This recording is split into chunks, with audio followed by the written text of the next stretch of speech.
Yang kedua, sabar menjalani ketaatan. Sabar dan menjalani perintah Allah Subhanahu wa taala dan segala ibadah yang dibebankan serta kesulitan yang dihadapi tatkala menegakkan perintah-perintahnya. Seorang mukmin bersabar ketika melakukan ketaatan, yakni dengan sebaik mungkin mengikuti tuntunan Rasulullah SAW, karena sabar adalah penolong umat muslim, sebagaimana firman Allah Subhanahu wa taala di dalam Al-Qur'anul Karim surat Al-Baqarah ayat 153 yang berbunyi, Bismillahirrahmanirrahim. Ya ayyuhalladzina amanu ista'inu bis-sabri was-salah innallaha ma'as-sabirin. Shadaqallahu alazim. Yang artinya, hai orang-orang yang beriman, jadikanlah sabar dan salat sebagai penolong. Sesungguhnya Allah beserta orang-orang yang sabar. Al-Quran Al-Baqarah 153.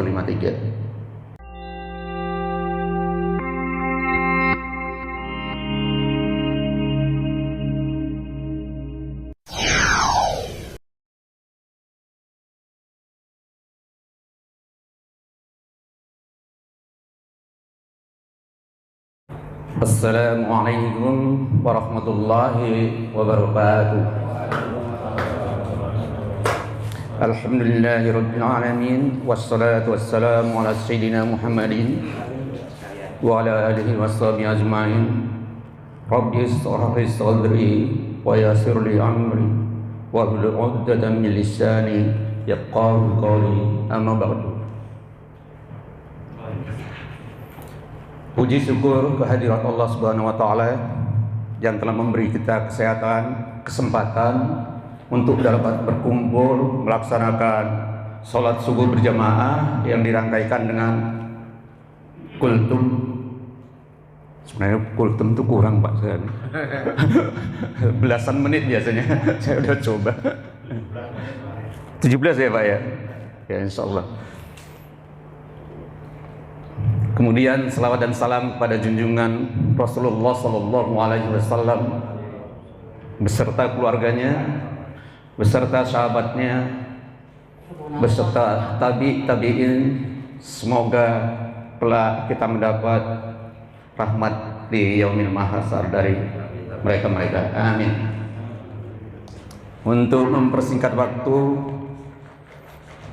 ini sebenarnya gimana ya, Ustadz dadakan nih ya, atau kalau dikatakan Ustadz the juice, bahasa Inggris Pak.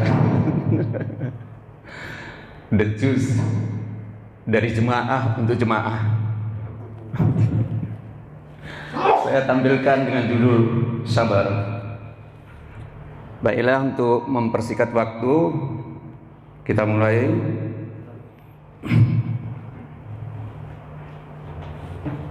Apa itu sabar? Definisi sabar secara bahasa berasal dari sobara, yang artinya habsun, artinya menahan diri, atau man'un, artinya mencegah diri. Ini bahasa Arab kelihatannya. Bahasa Jawa juga sabar juga ini Pak. Secara istilah, mencegah dan menahan diri dari kekhawatiran, lisan dari keluhan, dan anggota tubuh dari godaan keburukan. Kalau saya terjemahkan, mencegah dan menahan diri dari kekhawatiran, mencegah dan menahan diri dari lisan dan keluhan, mencegah dan menahan dari anggota tubuh daripada godaan keburukan. Dan lawan dari kata sabar adalah keluh kesah. Lanjut. Macam-macam sikap sabar. Satu, sikap sabar dalam menghadapi musibah. Sikap sabar dalam setiap menghadapi ujian hidup, terus semangat dan tidak mudah menyerah. Ini maksudnya apabila kita ditimpa suatu musibah yang sangat besar, misalnya kehilangan keluarga, kehilangan harta, kehilangan jabatan, kehilangan pekerjaan, dan kehilangan yang lainnya, kita diminta agar tetap sabar dan semangat untuk tidak mudah menyerah. Yang kedua, sabar dalam melaksanakan ketaatan. Sikap sabar dalam menjalankan setiap perintah dan kewajiban-kewajiban dari Allah Subhanahu wa Ta'ala. Sebagai contoh yang kita lakukan saat ini, dan barusan tadi kita melaksanakan sholat bersama tepat waktu, kemudian kita lanjutkan dengan kultur. Nah, ini yang dimasukkan dengan sikap sabar dalam melaksanakan setiap perintah dan kewajiban-kewajiban dari Allah Subhanahu wa Ta'ala. Dan yang ketiga adalah meninggalkan maksiat. Nah, ini yang paling berat kelihatan. Sikap sabar dalam berusaha menghindari setiap hal-hal yang dilarang oleh Allah Subhanahu wa Ta'ala. Misalnya dalam keadaan terpaksa kita tidak boleh menipu. Misalnya kita sudah terpaksa mau menipu, tapi kita sabar untuk tidak menipu. Kemudian dalam keadaan kita kepepet dalam masalah ekonomi, kita tidak boleh mencuri. Jadi kita diminta sabar apabila dalam keadaan kepepet kita tidak dibenarkan untuk mencuri. Kemudian lanjut. Nah, di sini ada hadis Rasulullah SAW mengenai sabar. As-sabru salasa fasobri ala masyiyati, dan seterusnya. Langsung saya bacakan artinya. Dari Nabi SAW, beliau bersabda, sabar itu ada 3 macam yang disebutkan tadi. Sabar dalam melaksanakan ketaatan, sabar dalam menghadapi musibah, dan sabar dalam meninggalkan maksiat. Nah, di sini disebutkan ganjarannya. Barang siapa sabar dalam menghadapi musibah sehingga ditolaknya dengan hiburan yang baik, maka Allah menetapkan 300 derajat baginya.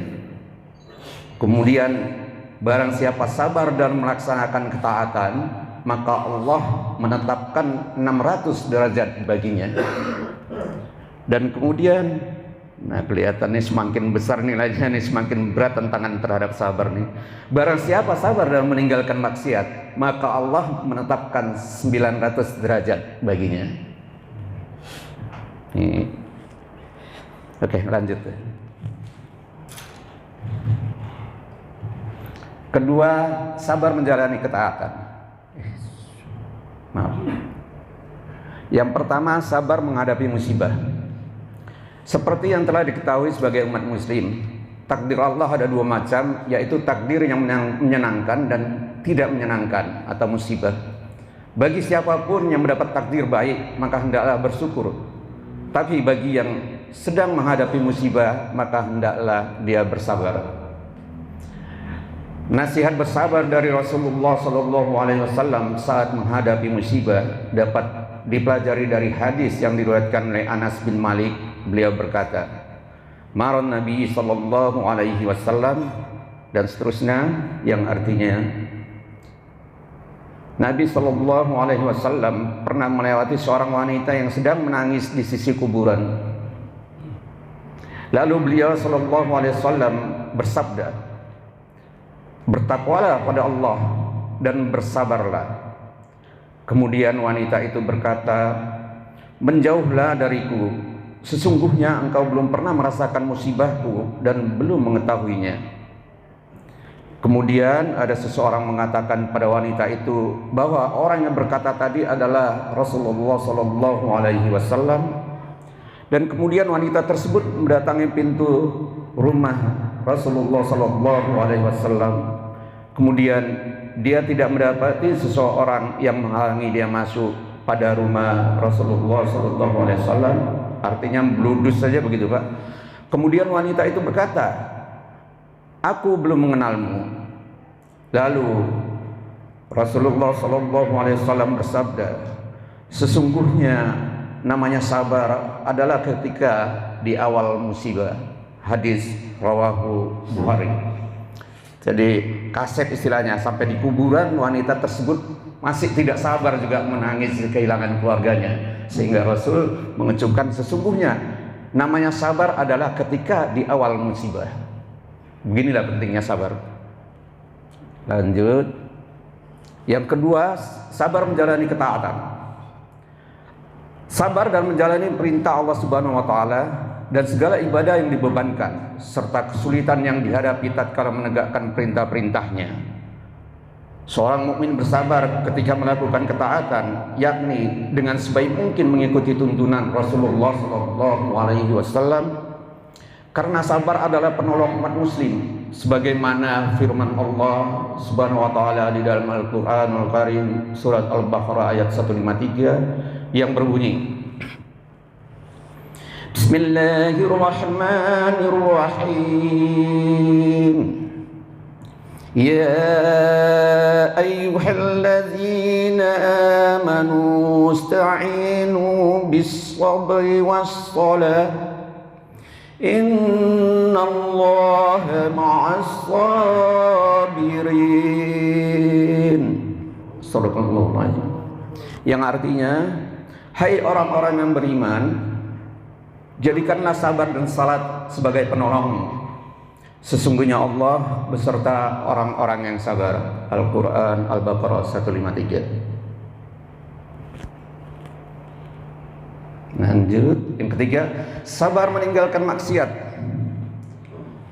Setiap saat orang muslim pasti selalu mendapat godaan dari makhluk yang terlihat nyata, ya manusia, ataupun makhluk yang gaib, yaitu setan, untuk melakukan maksiat. Baik itu perbuatan dosa kecil maupun dosa besar. Seorang muslim harusnya sabar untuk menahan diri dosa-dosa yang tidak sengaja dilakukan, seperti melihat yang tidak seharusnya dilihat dan menggunjing orang lain, termasuk perbuatan yang harus dihindarkan.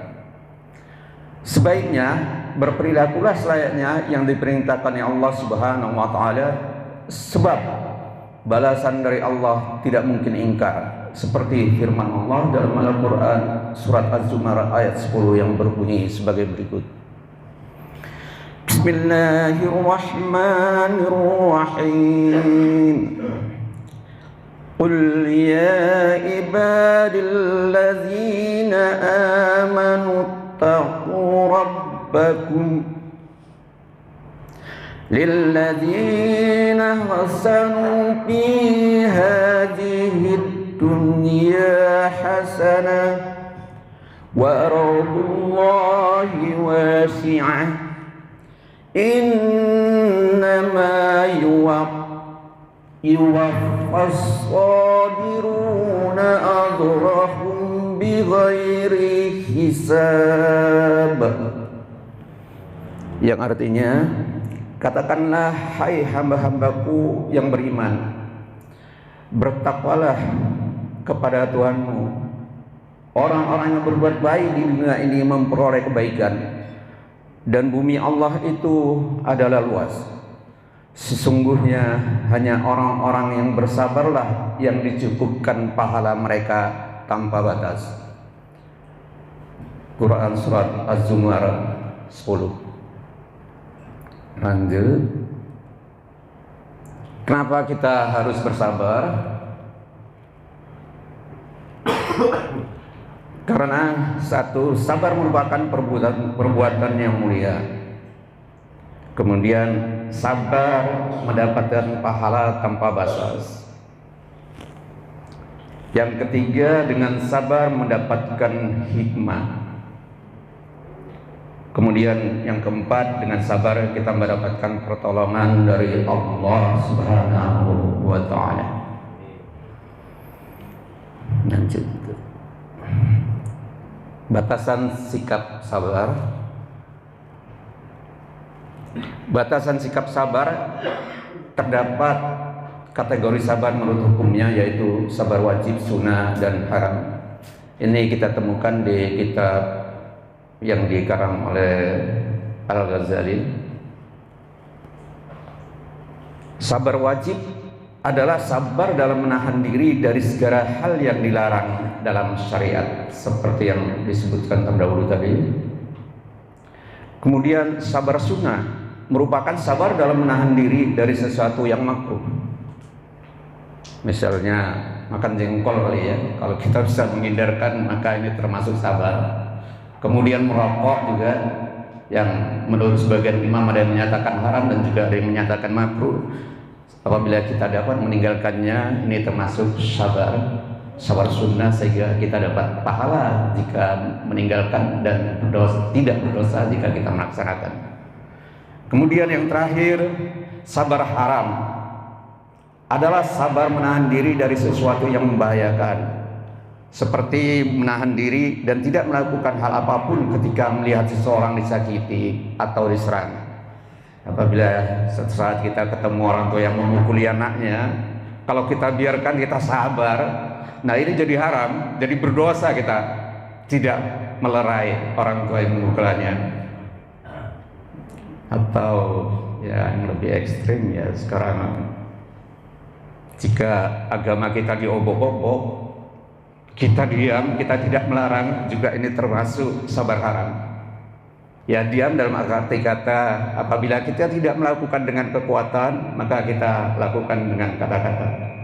Dan juga apabila kita tidak mampu untuk melakukan dengan kata-kata, minimal sekurang-kurangnya dengan doa, agar orang yang ngomong obok-obok tidak melaksanakan lagi dan sadar kembali ke jalan Allah. Nah, ini yang sering kita dengar, tadi juga sudah kita sebutkan di Al-Quran Al-Baqarah 193, innallaha ma'asyabirin, yang sering kita dengar, sesungguhnya Allah bersama dengan orang-orang yang sabar. Sekian kesempurnaan datangnya dari Allah, ketidaksempurnaan datangnya dari diri saya sendiri. Mohon maaf atas segala kekurangan dan kesalahan. Billahi taufiq wal hidayah. Terima kasih. Assalamualaikum warahmatullahi wabarakatuh.